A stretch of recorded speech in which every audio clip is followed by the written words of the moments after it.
walk on our streets just to watch them. Yeah.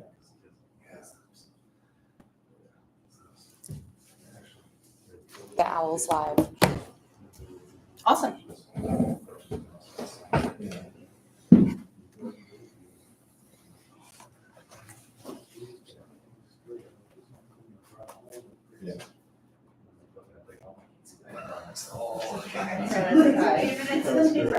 Okay.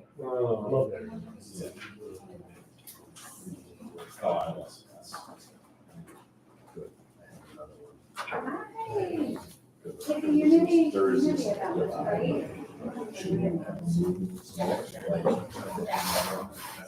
Oh, I love that. Yeah. It's the first thing. I love it. More of that. You know, Is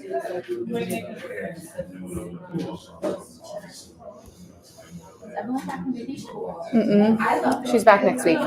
She's been gone all week. I may need to prior to this.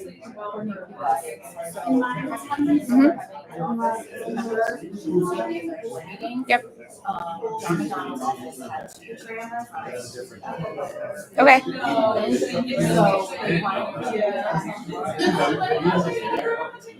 Okay.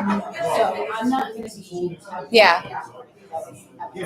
But obviously you aren't out here by 10. Yep. Would you mind making sure 11 Yeah, be there definitely. Yep. At 10? Yep. It wasn't ideal. 11 o'clock was like the sweet spot for Yeah. us. And then she's like, oh, can we do 9? And I'm like, no. Yeah. Yeah. That's not going to be possible. I'm like, how about 10:30? Yeah. No, that works. Everyone does. So 1:10. So, yeah. Yeah. I'll remind you guys. Perfect. Calendar, right? So that way you put it on the calendar. Yeah.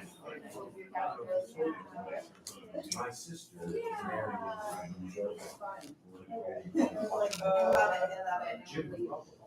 All right, so there was like a.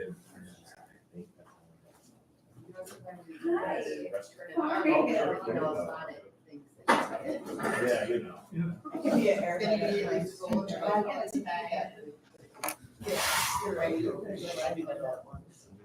Right? Yeah. Does this I don't know. Dev team.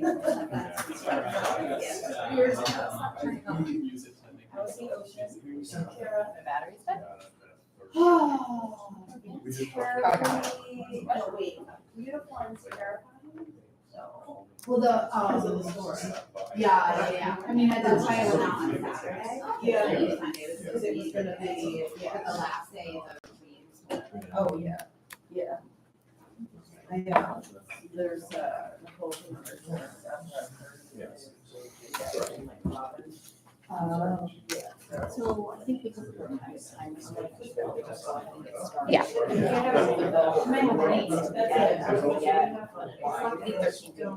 Mhm. Once that's up and running.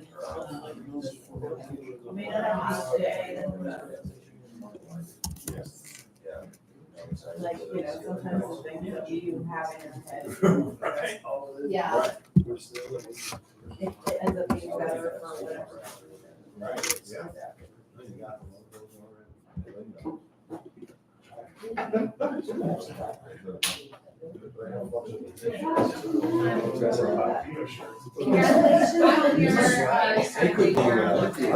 It's up. Do we need to put the audit up? I mean, I sent it out. If you want to have it pulled up, I sent it out. Okay. Okay. Okay. I'm really into so we're going to be doing all kinds of things with Morning, how are you? Hey. All right, good morning, everybody. We will call to order at 8:38. I do want to go ahead and get started for a few reasons. We have a hard stop at 10 a.m. this morning because the conference room needs to be used, so we have to be done, wrapped up, and out of here by 10 a.m. So I do want to get started. We are one person short of a quorum, so we're going to hold off on voting on the minutes from last month until a little bit later in the meeting. I do want to take a quick moment to welcome our new board member, Connor Morgan. Connor is our new Class C resident board member. Connor, would you like to just give a brief introduction to yourself? Sure. Hi, everyone. I'm Connor. I live downtown and I work for a cannabis company called Downtownt, and we keep some offices in 3 buildings. So happy to be a part of this and learn more. Awesome. Thank you so much, Connor. Welcome. We do also have Kevin Testo here from the Bonadio Group, who's going to present the information from our financial audit from the end of 2024. Before we turn things over to him, I just want to remind everybody that the evaluation surveys have gone out for Olivia. I would like to have those back by the end of August. I haven't received too many back, so if you could take a few minutes to fill that out and send it back to whatever member of the executive committee you're most comfortable with, I would appreciate that. Okay, and without further ado, I will turn things over to Matt and Kevin. Well, if you want to pull up the Yeah. financial statements first. What am I pulling up? What I sent you yesterday, the bond deal review. Yeah, hold on. 731 statement. No, the review financial statements. As of December 31st. Hold on. I didn't see anybody with a copy of this, if they want to follow along. Is it this one? The That's actual audit? Okay. Got it. Yeah, that was sent to the board members yesterday. All right, great. Well, thanks, Sarah. Hi, everyone. I'm Kevin Testo. I'm a partner with the Bonadio Group. My team has performed a review of the December 31st, 24 financial statements, which are on the screen right now. And I just want to make it clear, too, that this is a review, not an audit. In auditing and professional standards, there are 2 different levels of assurance that we could provide. Audit being the highest level, and the review being the lower level. You don't need an audit. You don't have any bank debts or IRS requirements for a full audit, which is why you traditionally have elected to just have the review. So it is less in scope, but it is still an assurance type of product that we provide.